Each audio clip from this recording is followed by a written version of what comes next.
कभी ऐसा हुआ है कि हमने उम्मीद कुछ और की हो और हकीकत कुछ और ही निकली हो। मतलब हमारे दिमाग में जो चल रहा था और जो असल में हुआ उसमें ज़मीन आसमान का फर्क था। निसिम इज़ेकियल की कविता द विजिटर इसी बड़े ही दिलचस्प फर्क को पकड़ती है, जहां उम्मीद और हकीकत का आमना सामना होता है। और ये कविता खत्म होती है एक बड़ी ही कमाल की लाइन पर।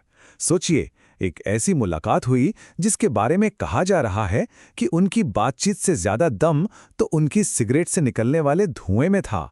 आखिर हुआ क्या था ऐसा कि एक मेहमान का इंतजार इस तरह की निराशा पर आकर खत्म हुआ? तो इस लाइन का मतलब समझने के लिए हमें कहानी की बिल्कुल शुरुआत में जाना होगा, और इसकी जड़ छिपी है एक बहुत ही आम भारतीय अंधविश्वास में। कविता की पूरी कहानी इसी एक विश्वास से शुरू होती है। हम सब ने सुनाई है कि सुबह सुबह अगर कौवा कांव कांव करे तो समझ लो घर पर कोई मेहमान आने वाला है। बस यही एक छोटी सी बात पूरे दिन की कहानी को एक नया मोड़ दे देती है। और यहां पर यह कोई मामूली संकेत नहीं था।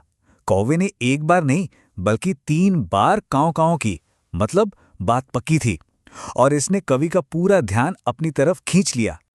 पर दिलचस्प बात यह है कि ये कौवा कोई आम पक्षी नहीं लगता। जिस तरह उसे बताया गया है, ऐसा लगता है जैसे वो गुस्से में कवि की आंखों में घूर रहा हो। उसके पंख ऐसे उठे हुए थे जैसे वो नफरत जता रहा हो, और गर्दन ऐसी तनी हुई थी जैसे कोई औरत डांट रही हो। मतलब कमरा उसकी कांव कांव से भर गया था और माहौल एकदम तनावपूर्ण हो गया था।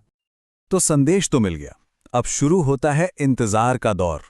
और जब हम इंतजार करते हैं तो दिमाग कहां कहां नहीं चला जाता है ना? बस वही कवि के साथ हुआ। उनकी कल्पना ने ऐसी उड़ान भरी कि वो कहीं की कहीं पहुंच गई। यहां कवि का दिमाग 2 हिस्सों में बंट जाता है।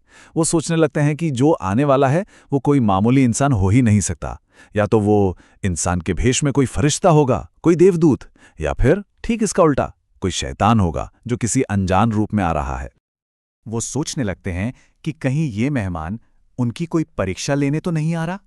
क्या उसे भेजा गया है उनकी ईमानदारी को परखने के लिए, उन्हें गुमराह करने के लिए? तो दिन भर की इस नाटकीय कल्पना के बाद आखिरकार वो घड़ी आती है जब मेहमान घर पहुंचता है, और यहीं पर उम्मीद का सामना एक बिल्कुल ही अलग हकीकत से होता है। दिन भर का वो जबरदस्त इंतजार, फरिश्ते और शैतान वाली बातें, और नतीजा मेहमान बस यूं ही खाली हाथ चला आया। सब कुछ बेहद साधारण और सच कहें तो थोड़ा निराशाजनक था। देखिए, इसका मतलब ये नहीं कि मेहमान कोई बुरा इंसान था। नहीं, बिल्कुल नहीं। उसके इरादे तो अच्छे थे। वो तो बस यूं ही वक्त बिताने आ गया था। पर उसके पास कहने के लिए कुछ भी जरूरी नहीं था। जितनी भी बातें हुईं सब मामूली और बिना किसी मतलब की थी। और अब हम अपनी शुरुआती लाइन पर वापस आ गए हैं। अब इसका मतलब बिल्कुल साफ हो जाता है ना? वो मुलाकात और वो बातचीत इतनी हल्की, इतनी बेमतलब थी कि उससे ज्यादा वजन तो सिगरेट के धुएं में लग रहा था। इस मामूली मुलाकात से हुई गहरी निराशा को ये एक लाइन पूरी तरह से बयान कर देती है।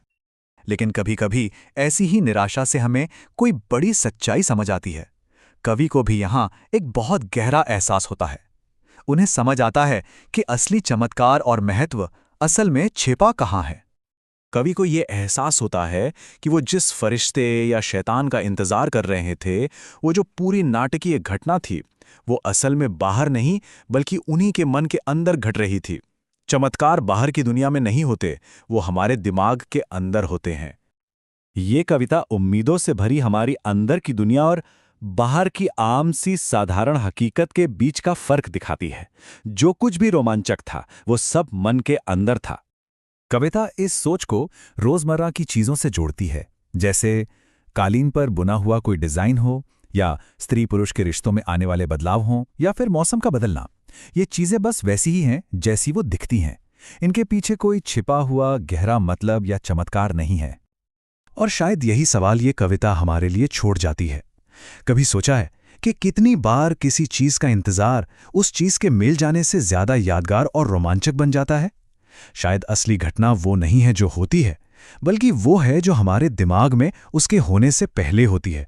शायद असली सफर मंजिल नहीं बल्कि मन का सफर ही है।